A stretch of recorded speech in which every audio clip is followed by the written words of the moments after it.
What is going on, guys? It is Bucky, and this is your 31st Java game development tutorial. And in the last tutorial we implemented the key listener interface, and this is how we handle key events on your keyboard. But now we want to get into something a little more exciting, and that's mouse input. So there are three different interfaces we need to implement, and that's mouse motion listener, mouse listener, and mouse wheel listener. In these three interfaces you can pretty much accept all input from the user. So let's go ahead and do that right now. The first interface we want to implement is mouse motion listener, just like that. And your mouse motion listener is for when the user either drags the mouse or moves the mouse. You can take the events and respond to that. And aside from this, we want to do mouse listener, and what this is the button clicks, mouse press when they release. And the last one we want to work with is that little wheel in the middle of your mouse. You can also handle events from that. So let's go to mouse wheel listener, and this one has built-in methods that respond to mouse wheel events. So I already built my main method, and it only has one call to the run. So let's go ahead and start making some variables.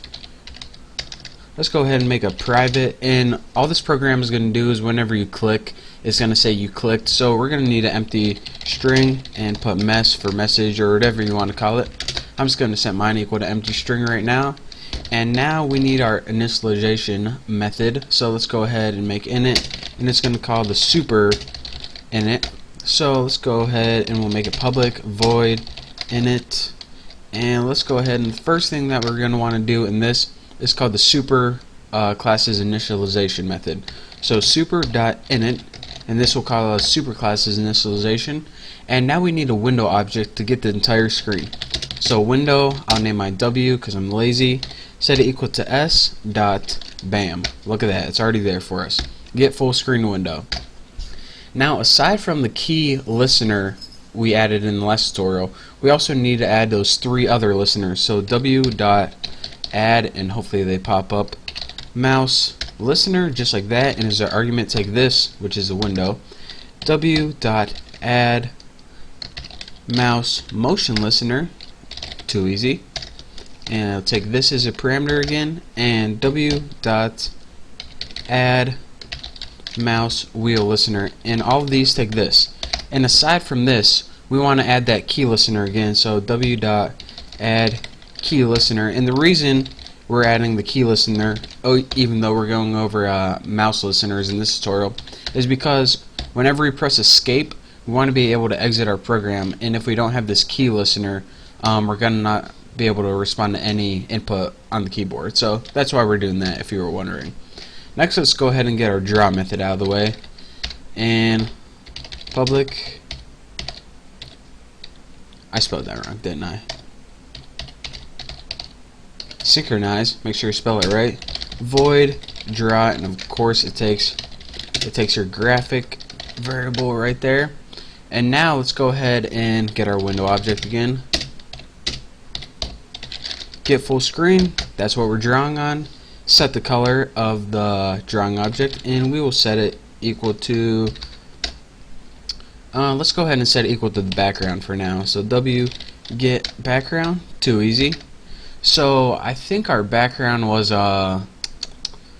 green, I'm not sure, but so right now our drawing object is green or whatever color, and now we want to draw a rectangle as big as the screen. So g dot fill rectangle, if I can find it. Come on, Haas. Fill rect, and of course it's going to be at 0 0 top left corner, and the width is going to be s dot get width, and the height is going to be screen dot get height, and this will make it automatically the same size as your screen using the width and the height from our screen class. So a couple more things we need to do is go ahead and change the color. So g dot set color, and we will set this to w dot get foreground this time. So now we are drawing with white, and now let's just draw the string, g dot draw string, and of course we want to use that message variable, which, remember, we set it equal to blank string right now, but we're going to be populating this later on, and we'll just put it at 40. 50. That should appear somewhere in the middle of our screen. So now, make sure you don't have any errors and you're ready to move on to the meat of this tutorial. And that is implementing your mouse pressed, mouse release, mouse clicked, entered, and exit methods. And these are all methods in the mouse listener interface. So don't forget, your mouse listener interface, which is pretty much the buttons on your mouse, has 5 methods that you need to implement. So let's go ahead and do that right now. Now, I'm going to go ahead and add one comment for all of them, and it's going to be mouse listener interface. And let's go through these real quick, and all we're going to do whenever we handle the event is just change the string. So public void mouse pressed is the first one, and it's going to take a mouse event, and we'll just name it E. And all we want to do is change the message equal to something like you pressed down the mouse, and make sure you spell mouse like that or else the program won't work. And now what we need to do is implement mouse released.